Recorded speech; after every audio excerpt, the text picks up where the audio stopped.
Good evening, ladies and gentlemen. I have been clothed in clothes that I perhaps do not deserve because I have not got my doctorate yet, but I have two sons who are doctors, and maybe something will rub off on me. I am here to support the call for a change in the leadership and the direction of the country.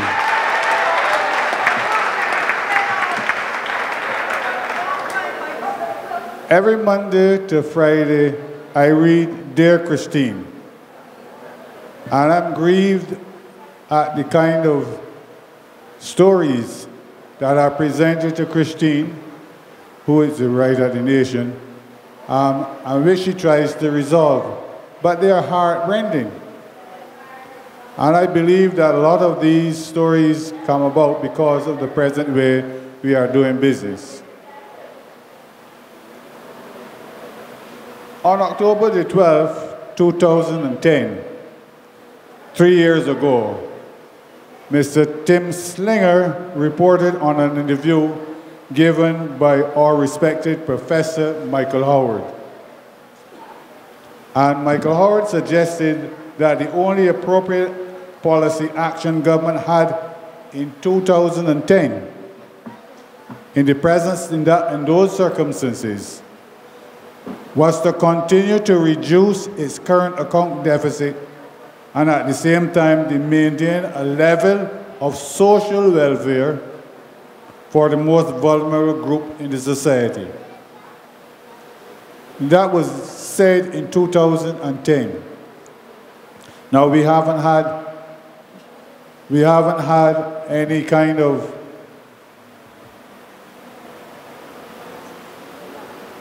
admission by the government that that was a policy that they have been able to continue.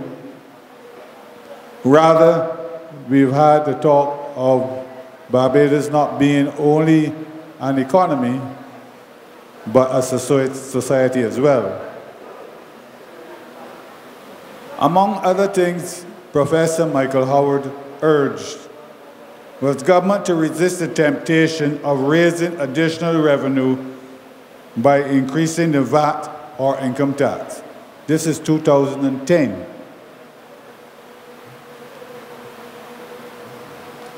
He also said that the government could not afford to give any more incentives to the private sector.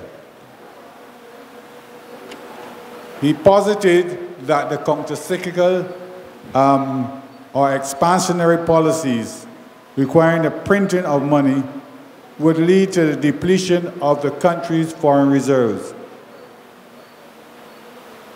All of these things have happened.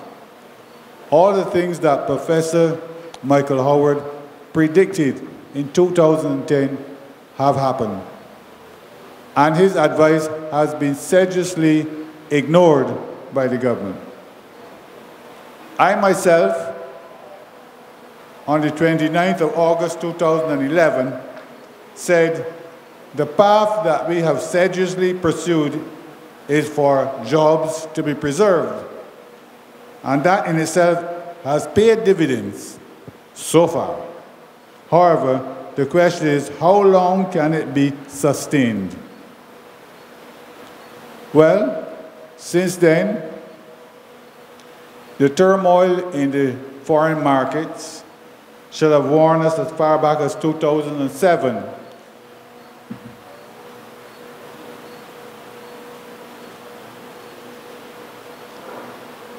That the situation in Europe, for example, and in the United States where we had the meltdown, and the tsunami in Japan, that things were not going to be the same for our main industry. Additionally, in 2008, we had draconian taxation, and that affected the main industry that we have, tourism. So much so that the hotels were unable to be retooled and were becoming unattractive because of the fact that they had to maintain their price structure. Additionally, from as early as 2009, government was forced to borrow from the National Insurance Scheme and from the central bank.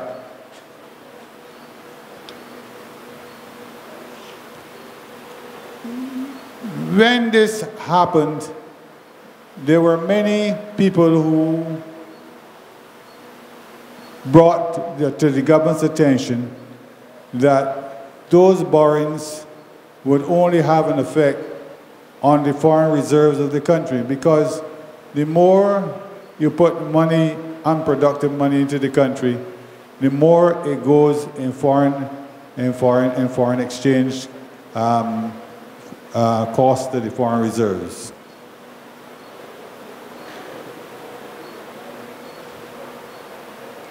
The excess labor employed by government was not structurally productive, having been frittered away in non-capital investments such as summer camps, constitutional consistency services, football tournaments, areas that the private sector could have gotten involved with without involving government. And this increase in labor brought about more money into this economy without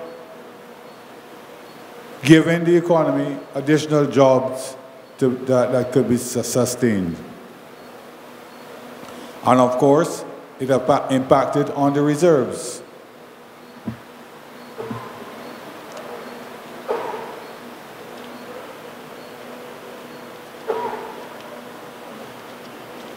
There was an increase in taxes, especially in VAT of 2.5%.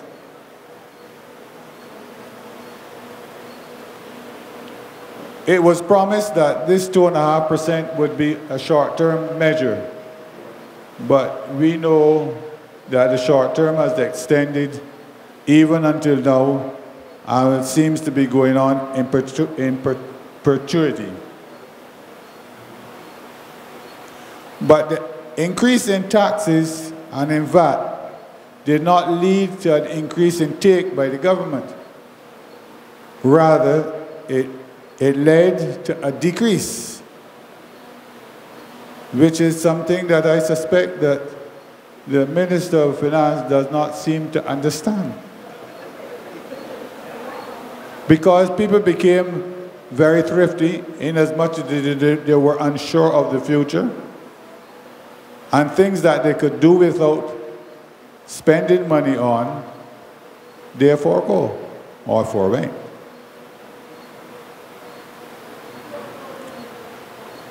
Indeed, it also impacted on the private sector. And the private sector had a double whammy, because not only the people decided not to spend, but money owed by the government to the private sector either was not paid or only came in drips and drabs.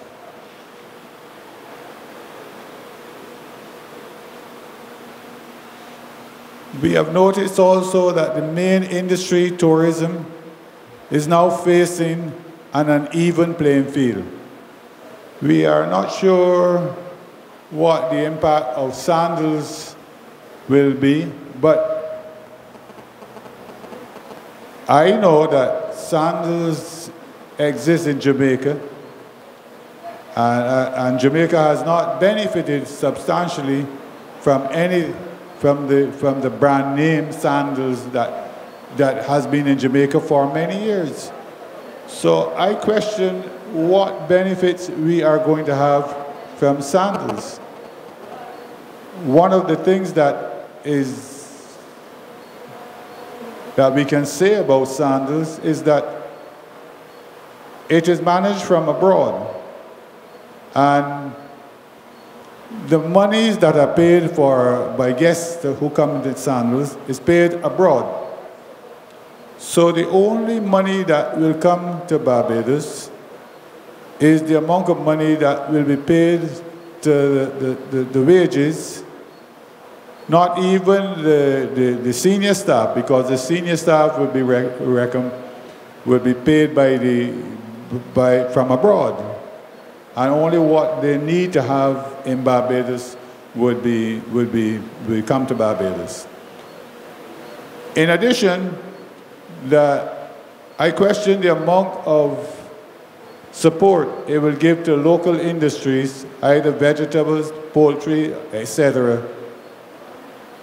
And I question also the amount of support it will give to taxis and things like that, because most of the goings on in the Sandals resorts is internal.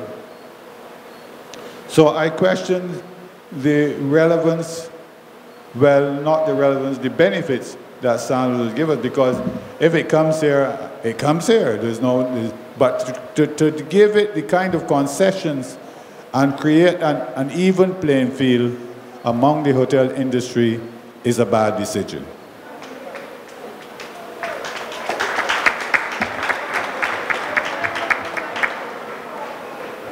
The government ignored the closure of bars, restaurants, shops, stores, hotels, rum shops, after it brought in the draconian taxation. And this as well has impacted on the ability to generate taxation that they need.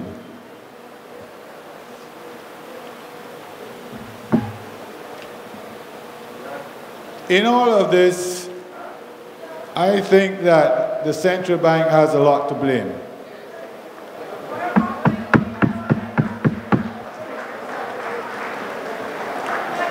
I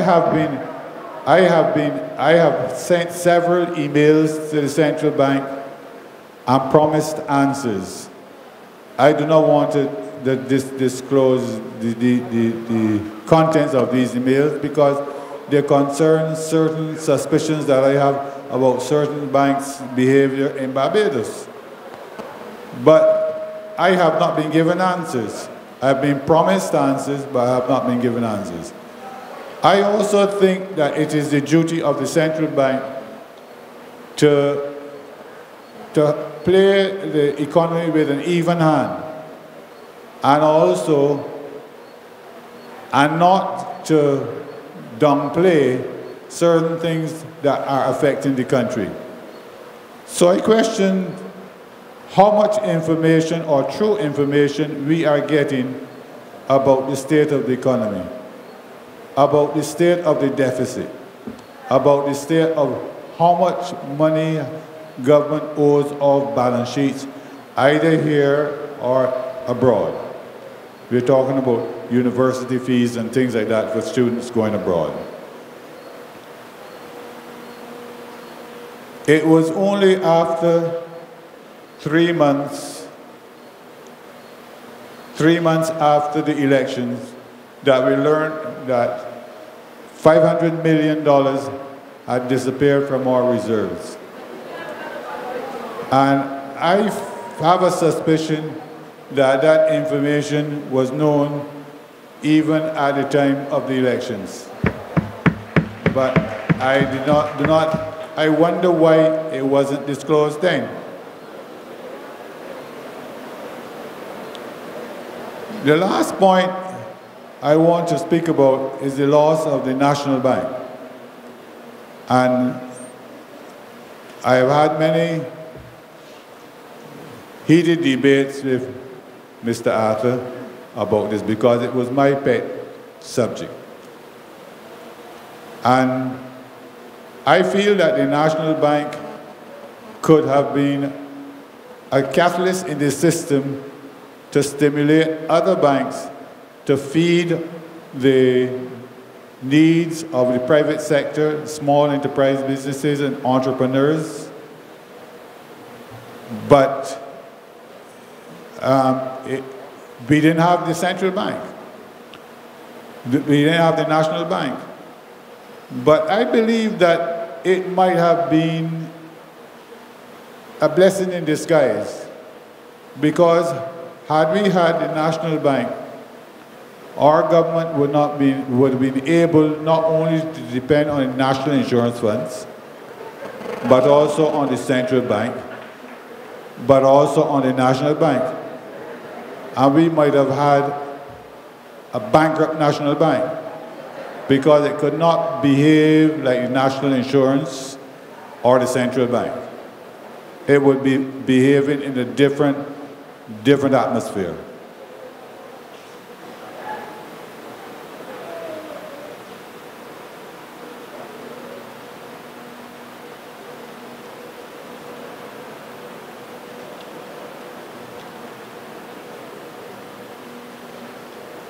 One of the things that concerns me is that the government has always boasted that the national debt is mainly local. But I have noticed that some of our neighbors in the Caribbean, Eastern and otherwise, are speaking about debt forgiveness from international agencies who have realized the plight that has overtaken these countries. And they are willing, international agencies, knowing the situation in the world, are willing to do debt forgiveness. But Barbados cannot take advantage of this, because there is no debt forgiveness from the national insurance funds. You can't debt forgive there. You can't debt forgive from the central bank. So, in one respect, it is a disadvantage to have all or most of your debt as local debt. Although the pressure from abroad would be less if it is local debt, and you can manage it, you can browbeat whatever you want more easily.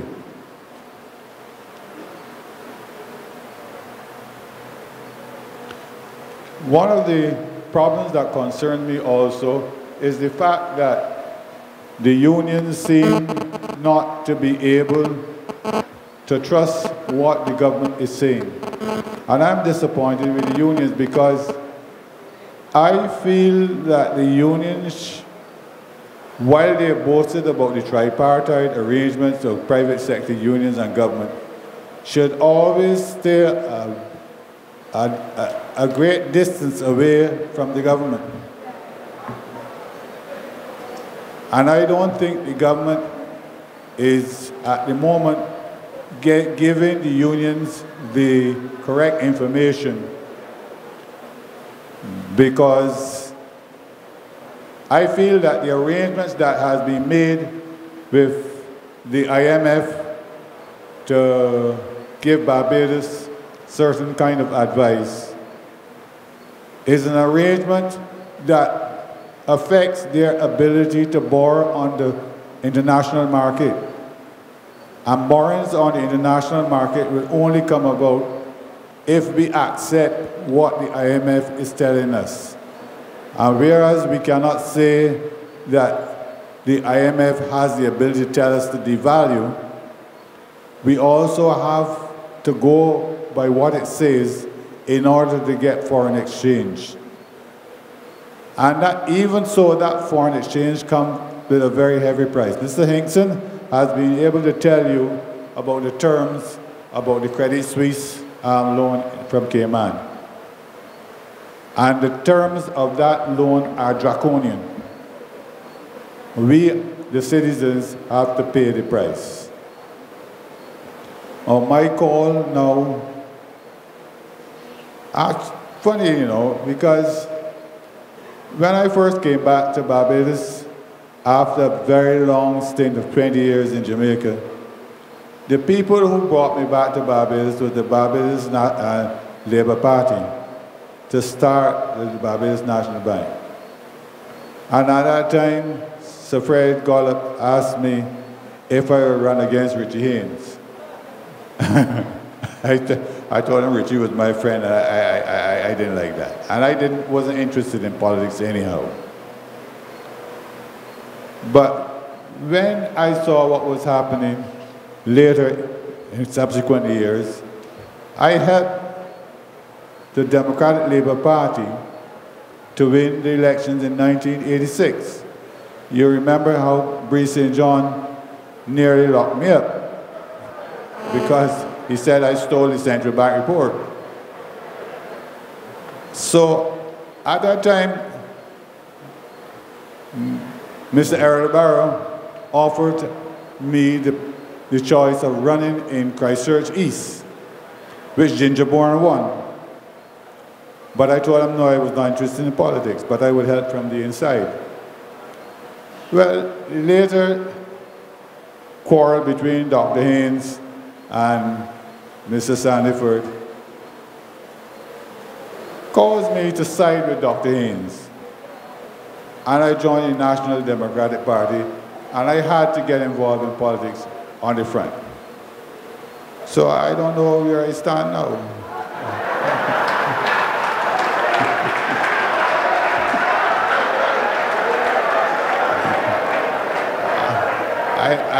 I am a Barbadian, and I support what is good for Barbados. Thank you very much.